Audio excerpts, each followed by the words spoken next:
ప్రకాశం barrage గేట్లకు ఏదో ప్రమాదం వాటిల్లని social మీడియాలో విస్తృత ప్రచారం చేస్తున్నారు. దానివల్ల ప్రజలు ఆందోళన. అమరావతి కూడా పూర్తిగా మునిగిపోయింది, రాజధాని అమరావతిలో కూడా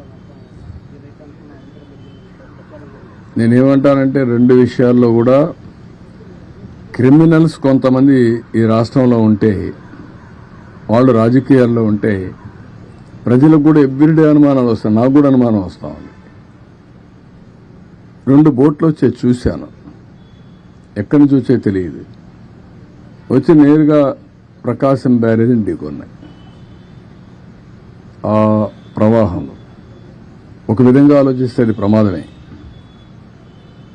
కానీ అది ఎక్కడ హిట్ చేయాలని అక్కడ హిట్ చేయకుండా వేరే ప్రాంతంలో హిట్ చేసింది కాబట్టి కొంతవరకు సేఫ్ అయింది.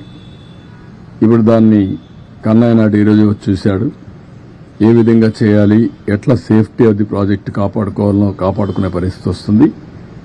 ఇప్పుడు చాలామంది దాని మీద దీంట్లో కూడా కుట్ర ఉందని అనుమానించే పరిస్థితికి వచ్చారు. ప్రేమ ఫేసి నేను ఆలోచించలేదు, కానీ ఒకసారి వివేకానందరెడ్డి మర్డర్ చేసి గుండెపోటని చెప్పగలిగిన వాళ్ళు ఇలాంటివి కూడా చేయొచ్చేమో. వి కెనాట్ ఇది ఈరోజు రేపల్లి ఏదైతే బండ్ ఉందో అక్కడ పెట్రోలింగ్ పెట్టే పరిస్థితికి వచ్చాం ఈ దొంగల కోసం, నేరస్తులతో. ఎప్పుడన్నా ఆలోచించామంటే పెట్రోలింగ్ పెట్టాలని? నాకెప్పుడు లేదు. 1-2 సార్లు పెట్రోలింగ్ ఎందుకు పెట్టానంటే, నాగార్జున సాగర్ లెఫ్ట్ మెయిన్ కెనాల్లో రైతులు నీళ్లు రానియకుండా ఉంటే సమైక్య ఆంధ్రప్రదేశ్లో ముఖ్యమంత్రిగా చివరి భూములకు నీళ్లు తేవడానికి పెట్రోలింగ్ పెట్టి డిఎస్పీని ఆర్డీఓని పెట్టి నీళ్లు తీసుకొచ్చాను. నౌ క్రిమినల్స్ ఎవరైనా కానీ బ్రీచెస్ చేస్తారేమో అనే భయంతో ఇప్పుడు పెట్రోలింగ్ పెట్టమని చెప్పాను నేను డీజీపీకి, ఇప్పుడు సిఎస్కి ఇద్దరికి. What is the fate? Amaravati ఎందుకు పనిగట్టుకొని మీరు ప్రచారం చేస్తున్నారు మునిగిపోయిందని? మీరు చూడండి, ఒక విష ప్రచారం వైఎస్ఆర్ కాంగ్రెస్ పార్టీ దానికి సంబంధించిన బ్లూ మీడియాలోనే స్టార్ట్ అవుతున్నాయి. ఇదే పని పెట్టుకున్నారు. ఇదే పని పెట్టుకొని ప్రతి ఒక్క దాన్ని విష ప్రచారం చేస్తూ మభ్యపెట్టే విధంగా చేసే పరిస్థితి వచ్చారు. కొన్ని ఇక్కడ ఇంకా ఎస్టాబ్లిష్ చేయలేదు, కానీ అనుమానం వచ్చే పరిస్థితి కూడా వస్తుంది. కానీ ఎవరిని వదిలిపెట్టను, చాలా ఫర్మ్గా ఉంటాం. గుడ్ల వల్లేర్లు ఏంటంటే మీ పని?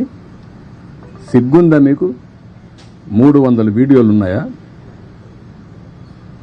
ఇవన్నీ తీశారా? అన్ని యూనివర్సిటీలో తీస్తున్నారా?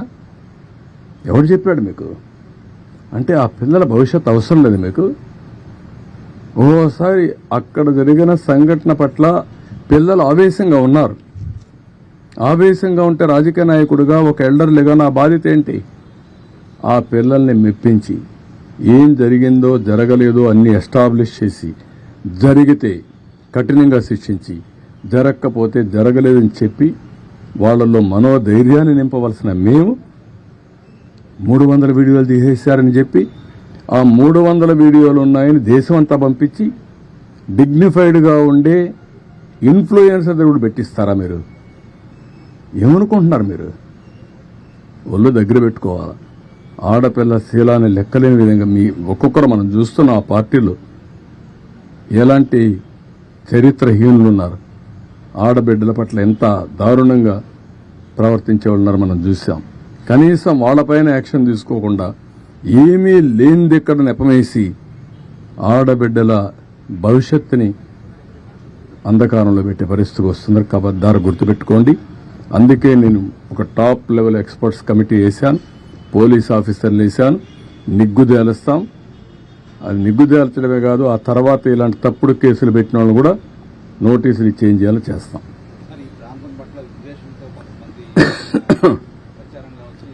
ఈ ప్రాంతం పట్లే కాదు, వాళ్ళ రాజకీయ భవిష్యత్తు కోసం అందుకే చెప్పాను. ఇక్కడ ఒక భూతం ఉంది, ఈ భూతం ఉన్నంత వరకు అందరూ భయపడతారు రావడానికని.